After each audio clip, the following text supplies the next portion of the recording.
আমার কথা শুনবার জন্য আপনাদের স্বাগত জানাই। আজকে আমি যে বিষয়টি নিয়ে কথা বলবো সেটা খুবই জরুরি, খুবই স্পর্শকাতর, কিন্তু বাংলাদেশের জন্য এটা জরুরি। গত বেশ কয়েক বছর ধরে আমি টেলিভিশনে যে অনুষ্ঠান করি সেখানে এই আলোচনাটা নানাভাবে তুলে আনবার চেষ্টা করেছি। অনেকেই বলেছেন যে বাংলাদেশ একটা পুলিশি স্টেটে পরিণত হয়েছে। বাংলাদেশে আপনাদের অনেকেরই মনে থাকার কথা, পুলিশের একজন সদস্যের একটা কথা বেশ ভাইরাল হয়েছিল, মাছের রাজা ইলিশ, দেশের রাজা পুলিশ। এবং পুলিশকে সেই ভূমিকায় আমরা দেখতে পেয়েছি। শুধু পুলিশ কেন, আরও অনেককেই দোষারোপ করা যায়। কারো কারো মাথায় এরকম একটা ভাবও চলে এসেছে বলে অনেকে বলেন যে আই এম দ্য স্টেট, আমি রাষ্ট্র। পুলিশ যে কোনো রাষ্ট্রের জন্য অত্যন্ত গুরুত্বপূর্ণ একটা প্রতিষ্ঠান, কিন্তু আমি দুঃখ ভারাক্রান্ত হৃদয় নিয়ে বলতে চাই, এবং এটা আমরা সবাই এখন জানি, আমাদের লজ্জাও হয়, এবং সম্ভবত পুলিশে যারা আছেন তাদের অনেকের, যাদের বিবেক আছে এবং তাদের পরিবারের সদস্যদের তো অবশ্যই লজ্জা হবার কথা, যে পুলিশ কোন ভূমিকা আছে। পুলিশের প্রাক্তন বর্তমান সদস্যদের, কর্তা ব্যক্তিদের নিয়ে পত্র পত্রিকায় যেসব খবরাখবর ছাপা হয়, সোশ্যাল মিডিয়াতে যা দেখা যাচ্ছে, তাতে লজ্জায় মাথা হেঁট হয়ে আসে। পৃথিবী জুড়ে পুলিশকে মানুষের বন্ধু ভাবা হয়। অনেক দেশের পুলিশ আগ্নেয়াস্ত্র ব্যবহারও করে না, বিশেষ প্রয়োজন না হলে হাতে বড় জোর একটা লাঠি থাকে আর হ্যান্ডকাপ থাকে, এর বেশি কিছু থাকে না। কিন্তু বাংলাদেশের পুলিশ এখন ক্ষমতাসীন দলের সঙ্গে একাকার হয়ে গেছে, এবং এক হয়ে তারা দেশটাকে কোথায় নিয়ে যাচ্ছে সেই প্রশ্ন। পুলিশের কারো কারো বিরুদ্ধে আন্তর্জাতিক স্যাংশন আছে, কিন্তু আমরা কেউই চাই না যে আমাদের এই প্রতিষ্ঠান পুরো স্যাংশনের আওতায় পড়ুক, বা আরও অনেক সদস্য স্যাংশনের আওতায় পড়ুক। চাই না, একদিক থেকে চাই না, আরেক দিকে বেঁচে থাকবার স্বার্থে, স্বস্তির স্বার্থে, শান্তির স্বার্থে, নিরাপত্তার স্বার্থে বাংলাদেশে অনেকেই এখন সেটা চায়। পুলিশ নির্বিচারে গুলি চালায় আমরা দেখেছি, যদিও সেটা তারা সবসময় স্বীকার করে না। আমরা দেখলাম সাইদকে গুলি করবার অপরাধে সম্প্রতি দুজন কর্মকর্তাকে সাময়িক বরখাস্ত করা হয়েছে, অথচ সেই মামলায় যখন এফআইআর করা হলো, পুলিশ সেটা মানতেই চায়নি যে পুলিশ সেটা করেছে। মানে তাদের নিজেদের মধ্যে কত রকমের কন্ট্রাডিকশন। এখন বাংলাদেশে মনে হয় যে পুলিশ আর খুনি একাকার হয়ে গেছে। আমি বিশ্বাস করতে চাই যে বাংলাদেশ পুলিশের সিংহভাগ সদস্য, সিংহভাগ কর্মকর্তা, সিংহভাগ কনস্টেবল, তারা এটা পছন্দ করেন না। এই প্রশ্ন আবারও তুলি যে এটা কি আসলে একটা পুলিশ স্টেট কিনা। আমরা কেউ চাই না। বাংলাদেশের জন্ম এই জন্যে হয়নি, এবং এই অবস্থা থাকবে না। পুলিশকে, যে কোনো ল এনফোর্সিং এজেন্সিকে, যে কোনো সিকিউরিটি ফোর্সেসকে প্রপারলি বিহেভ করতে হবে। যার যার কাজ তাকে সেটা করতে হবে। যে বিজিবি সীমান্ত রক্ষা করতে পারে না, সীমান্তে আমার ভাই বোনকে রক্ষা করতে পারে না, তাদের জীবন রক্ষা করতে পারে না, সেই বিজিবি দেশে নিরাপত্তা দেবে, সাধারণ মানুষের জীবন রক্ষা করবে, সেটা কেউ ভাবে না। বরং আমরা দেখি তারা উল্টো কাজটা করে। সেনাবাহিনী গর্বের বিষয় আমাদের, নিঃসন্দেহে আমরা বলি দেশপ্রেমিক সেনাবাহিনী।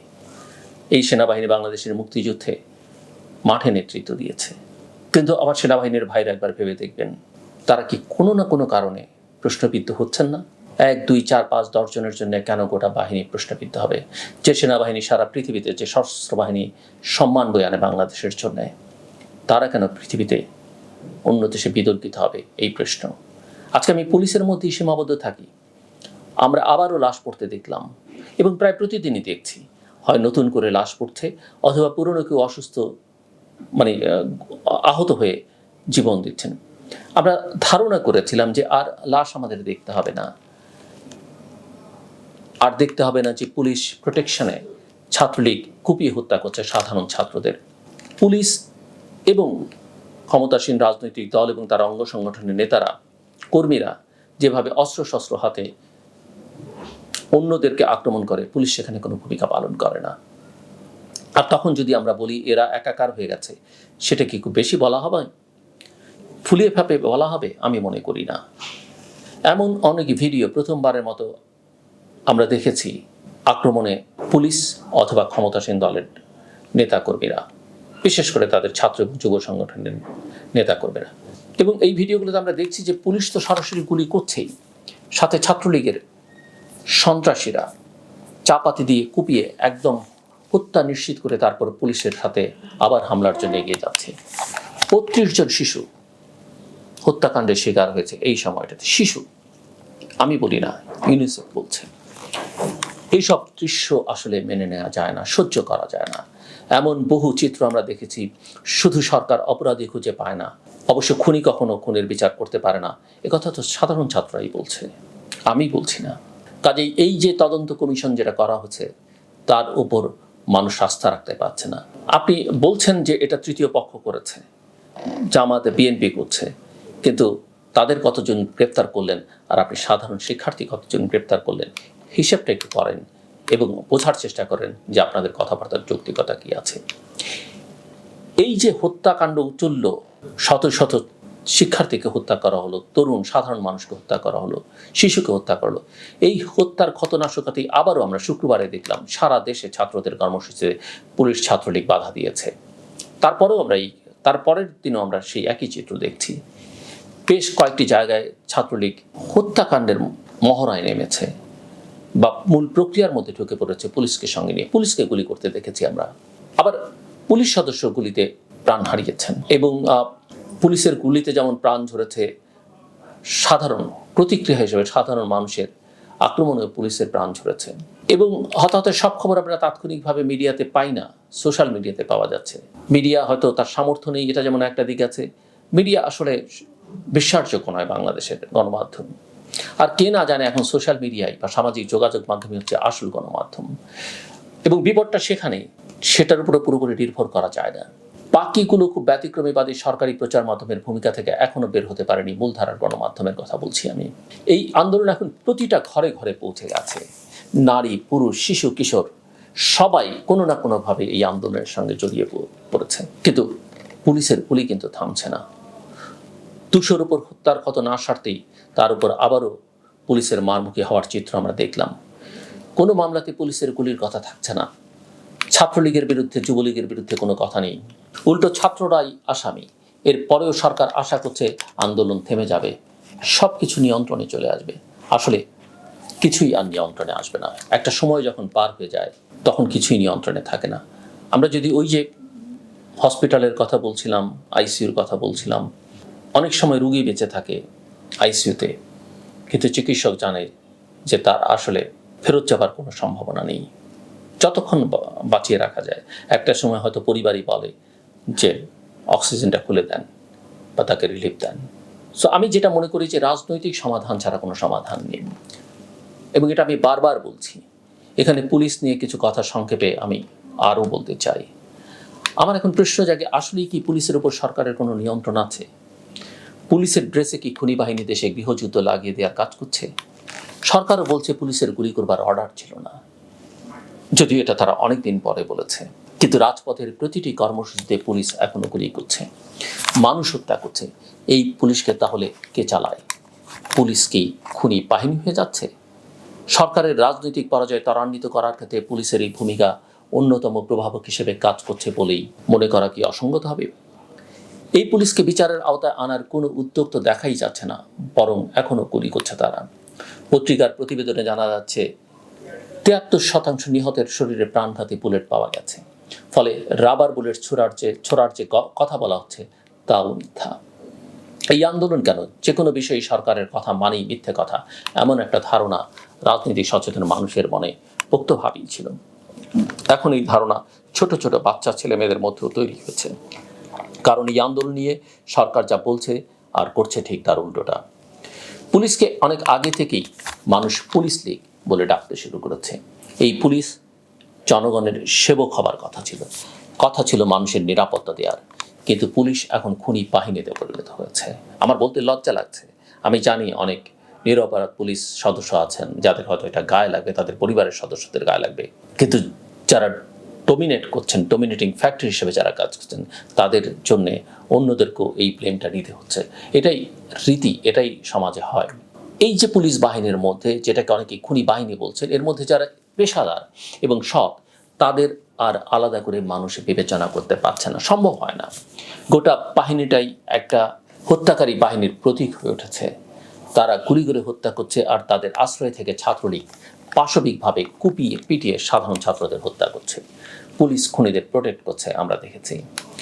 এই অবস্থায় পরিস্থিতি স্বাভাবিক হলেও এই পুলিশদের কি আর আইন শৃঙ্খলা রক্ষার কাজটি করা সম্ভব হবে ভবিষ্যতে? এই প্রশ্ন অনেকে তুলছেন। জনগণের ক্ষোভ, বিশেষ করে তরুণ প্রজন্মের চোখে এখন খুনি একটি বাহিনীকে দিয়ে কি দেশ চালানো সম্ভব হবে? আমার ধারণা হবে না, কারণ পুলিশের বিচার যে হবে না তা এতদিনে পরিষ্কার। কোনো মামলার নথিতে পুলিশকে দায়ী করা হয়নি, ফলে সরকার যতই বলুক পুলিশকে গুলি করতে বলা হয়নি, কিন্তু তারপরে গুলি করে মানুষ হত্যার জন্য যখন পুলিশকে অভিযুক্ত না করে সাধারণ মানুষকে হয়রানি করা হয়, তখন যে বার্তা জনগণের কাছে যায় তা হলো এই খুনের শতভাগ দায় ক্ষমতাসীনদেরই নিতে হবে। সরকারই এখন তাদের সুরক্ষা দিচ্ছে। এই বাস্তবতায় পুলিশ নিয়ে আমাদের নতুন করে চিন্তা করতে হবে। প্রথম কথা হচ্ছে, সেই ব্রিটিশ কলোনিয়াল আইন ও কাঠামোর মধ্যে যে পুলিশকে এখনো গড়ে তোলা হয় তা পরিবর্তন করতে হবে। এই চলতি গণহত্যার দায় প্রত্যেক দায়ী পুলিশকে বিচারের আওতায় আনতে হবে এবং এই পুলিশকে রিফর্ম করতে হবে। এর নাম এবং পোশাক পরিবর্তন করতে হবে, যেমনটা আমরা করেছিলাম বাংলাদেশ রাইফেলসের নাম পরিবর্তন করে বিজিবি, বর্ডার গার্ডস বাংলাদেশ। খুব যে ব্যাপক পরিবর্তন তারা করতে পেরেছেন সেটা বলা যাবে না, কিন্তু মনস্তত্ত্বে যদি কিছুটা বদল হয় সেটাও ভালো। খুনি বাহিনীর ইমেজ থেকে আইনের রক্ষক ইমেজ তৈরি করবার জন্যে এর কোনো বিকল্প নেই। ফলে পুলিশ বাহিনী নিয়ে আমাদের সিরিয়াসলি ভাবতে হবে। এমন একটা বাহিনী আমাদের লাগবে যারা কোনো দলের হয়ে, না বিএনপির হয়ে, না আওয়ামী লীগের হয়ে মানুষ হত্যার মিশনে নামবে না। দেশে যাই হোক তারা জনগণের পক্ষে থাকবে, গণতন্ত্রের পক্ষে থাকবে, সংবিধানের পক্ষে থাকবে। তার একটা প্রক্রিয়া আমাদের শুরু করতে হবে। এইবারের আন্দোলনের এটা একটা বড় শিক্ষা হতে পারে এবং এই শিক্ষা আমাদের কাজে লাগাতে হবে দ্রুততার সঙ্গে। আগামীর দেশ গঠনে আমরা কোনো খুনি বাহিনীকে, যার কোনো ভাবমূর্তি দেশে নেই বিদেশে নেই, নিজেদের টাকায় পুষতে চাই না। কাজেই এই এক পুলিশ প্রসঙ্গ বিস্তারিত আলোচনা করলে দেখা যাবে এই রাষ্ট্র ভেতর থেকে ক্ষয়ে গেছে। এটা নিয়ে সরকার আর চাইলেও দেশের আইন শৃঙ্খলা ঠিক করতে পারবে না। এখনো রক্তের বন্যা বয়ে যাচ্ছে, পুলিশ এখনো গুলি করছে, এখনো ছাত্রলীগ কুপিয়ে পিটিয়ে মানুষ হত্যা করছে, পুলিশ তাদের সহযোগী হচ্ছে। মানুষ আর ভয় পায় না, বাচ্চারা এখন ভয় পায় না, মেয়েরা এখন ভয় পায় না। আমি আশা করি সবাই সেটা লক্ষ্য করেছেন, সবাই সেটা লক্ষ্য করবেন, বিশেষ করে যাদের লক্ষ্য করবার কথা। যখন সরকারি অনুগত অনেক মানুষ এখন আমরা রাস্তায় দেখি, ইতিমধ্যেই সামাজিক যোগাযোগ মাধ্যমে দেখেছি, যারা এই সরকারের খারাপ দিকগুলোকে এতদিন প্রশংসা করেছেন তারা পাল্টে ফেলছেন। তারা এখন তাদের সুর স্বর সব পরিবর্তন হয়ে যাচ্ছে।